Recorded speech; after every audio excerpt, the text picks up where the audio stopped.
안녕하세요. 김명환TV의 김명환입니다.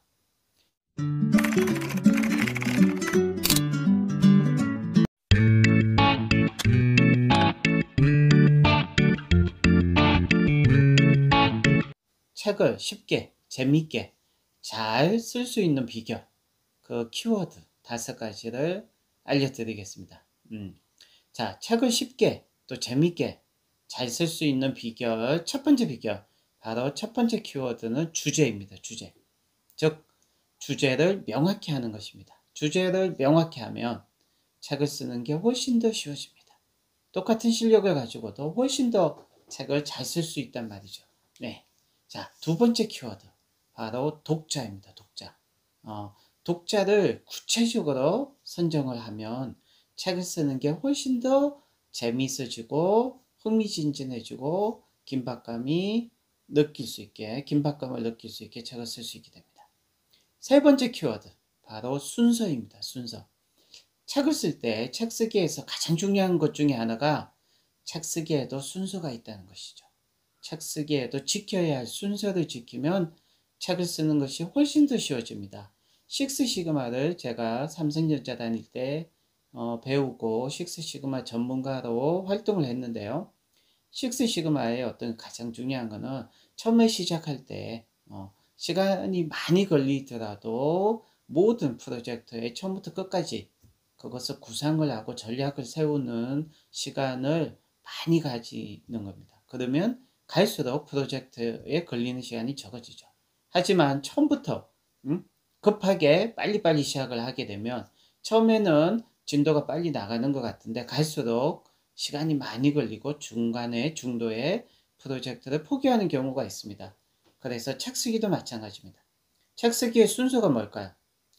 많은 초보 작가분들이, 많은 책 쓰기에 경험이 없으신 분들이 책을 쓸 때 무작정 본문을 씁니다.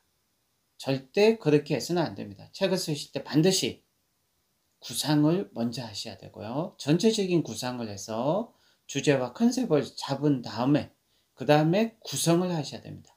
구상과 구성은 분명히 다른 것입니다. 구성을 할 때는 목차 구성을 중심으로 하시고요. 자, 구성이 된 다음에 아주 중요한 서문 쓰기를 하시고요. 서문 쓰기가 끝난 다음에 본문 쓰기에 이제 비로소 본문 쓰기를 시작하셔야 됩니다. 이렇게 책 쓰기의 순서를 지키시면 책 쓰기가 훨씬 더 재미있고 훨씬 더 잘 쓰실 수 있습니다. 네 번째 키워드, 바로 기간입니다. 기간. 여러분, 책을 쓸 때도 전략이 있어야 됩니다. 무턱대고 그냥 책을 쓴다?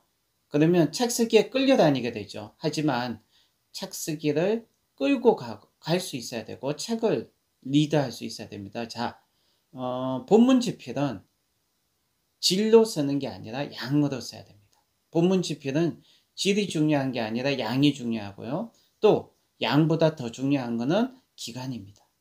그래서 본문 집필을 하실 때, 초고 작성하실 때는 기간을 정해놓고 집중 집필 기간을 정해놓고 집중적으로 집필하는 것이 좋고요. 자, 본문과 다르게 똑같은 글쓰기지만 서문은 양이 아니라 질이 중요합니다. 그래서 서문 쓰기는 질 중심의 글쓰기를 해야 되죠. 그래서 쉽게 얘기해서 서문은 논증적 글쓰기를 하셔야 되고요. 본문 집필은 글쓰기의 가장 기본이고 가장 기초인 논리적인 글쓰기를 하시면 됩니다. 자, 다섯 번째 키워드는 바로 마음입니다. 마음. 책 쓰기에서 작가로서 가장 중요한 것은 마음 자세입니다. 책을 쓸 때 자만하고 안주하는 마음을 반드시 버려야 됩니다. 첫 술에 배부를 수 없습니다. 처음 책을 쓰시는 분들이 베스트셀러 작가가 되겠다고 생각하는 거, 물론 목표는 좋습니다. 하지만 천리길도 한 걸음부터 한 단계씩 한 발씩 차근차근 가야 됩니다. 그래서 천천히 꾸준히 매일 책을 쓰는 사람이 결국 훌륭한 작가가 됩니다. 잘 쓰려고 하지 말고 어깨에 힘을 빼고 무엇보다 마음을 비우고 책을 쓰는 것, 이것이 아주 중요한 책 쓰기의 비결입니다. 책을 한 권 쓰는 것은 책을 100권 또는 심지어 1000권을 읽는 것보다 더 큰 성장이며 성공이라는 사실을 기억하시기 바랍니다. 지금까지 대한민국 넘버원 책쓰기 학교 김명한 칼리지 대표 김명한이었습니다. 감사합니다.